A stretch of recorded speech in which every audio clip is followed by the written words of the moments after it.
नमस्कार दोस्तों, मैं हूं ब्रजेश कुमार। दोस्तों, दिन था रविवार, रात का समय था। दोस्तों, उस रात में एक गरीब फैमिली के पति पत्नी रात को दोस्तों सो गए और रात के लगभग 12 बजे थे। तभी दोस्तों उस पत्नी की नींद खुली तो उसने देखा कि उसका जो पति था वह जाग रहा था और बिस्तर पर करवट बदल रहा था। दोस्तों, उसकी पत्नी उससे पूछी, क्या बात है, अभी तक आप सोए नहीं हो?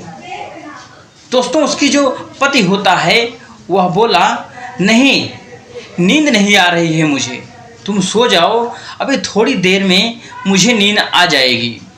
दोस्तों, जो उसकी पत्नी होती है, पति की बात सुन करके पत्नी दोस्तों सो गई।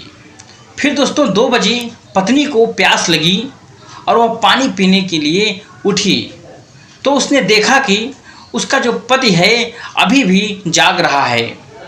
फिर दोस्तों जो उसकी पत्नी होती है वह सोचने लगी कि दिन भर फलों का ठेला लेकर घूमने वाला, कॉलोनी में घूमने वाला आदमी अभी तक नींद क्यों नहीं आ रही है।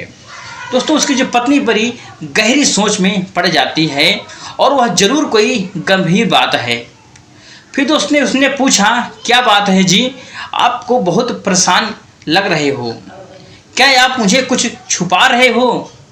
दोस्तों, जो उसका पति होता है वो उठकर फिर बैठ जाता है और वह बोला, नहीं नहीं, टेंशन की कोई बात नहीं है, बस मुझे नींद नहीं आ रही है, तुम सो जाओ। पत्नी ने अपने पति का हाथ अपने सिर पर रख दिया, खाओ मेरी कसम कि टेंशन वाली की कोई बात नहीं है। दोस्तों, फिर जो उसकी पत्नी होती है, जब पत्नी कसम दी तब दोस्तों उसका पति जो होता है उसने बताया कि हम जहाँ पर रहते हैं, पड़ोसी से जो पैसे हमने 1 साल के एग्रीमेंट पर लिए थे, अब वह अपना पैसा मांग रहा है।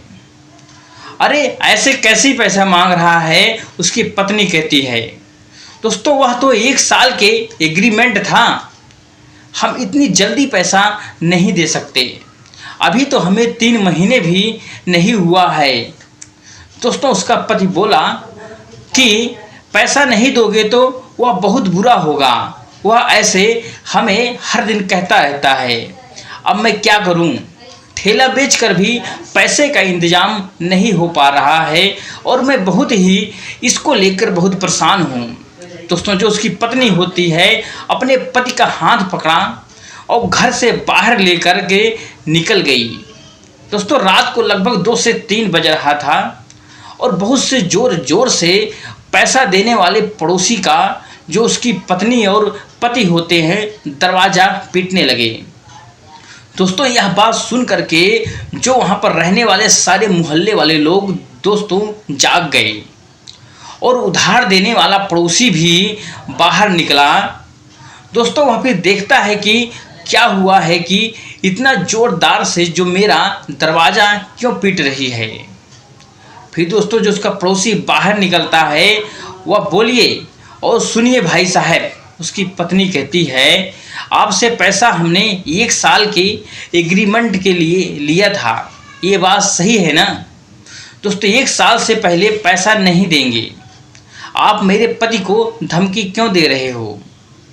दोस्तों, उसकी पत्नी यह बात कहती है कि पैसा नहीं दोगे तो बहुत बुरा होगा, तो सुनिए, आपसे जो बन पड़ता है आप कर लीजिए, जो उखाड़ना चाहते हो उखाड़ लीजिए, हमें इसमें कोई परवाह नहीं हो।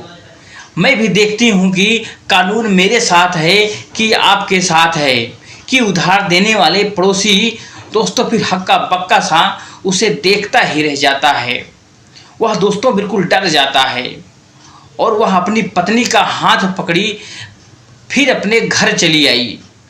फिर दोस्तों वह बोली, अब आप सो जाइए, आप बिल्कुल चिंता मत करिए, जो होगा हम देख लेंगे, अब जागेगा। सुनिए जी, कभी कभी ना जैसे को तैसा जवाब देना पड़ता है। उसकी पत्नी ने अपने पति को समझाया। दोस्तों, ऐसी होती है औरतें, जब बात अपने पति और अपने बच्चों की हो तो वो किसी से भी दोस्तों लड़ जाती हैं। यह समाज भी दोस्तों ऐसा ही है कि मुंह तोड़ जवाब देना ही पड़ता है। तो दोस्तों इस कहानी से जो भी आपको सीखने को मिला है वो कमेंट सेक्शन में ज़रूर बताएं। दोस्तों मिलते हैं बाकी किसी नेक्स्ट वीडियो में एक नए टॉपिक के साथ। तब तक के लिए जय हिंद, जय भारत, जय हिंद।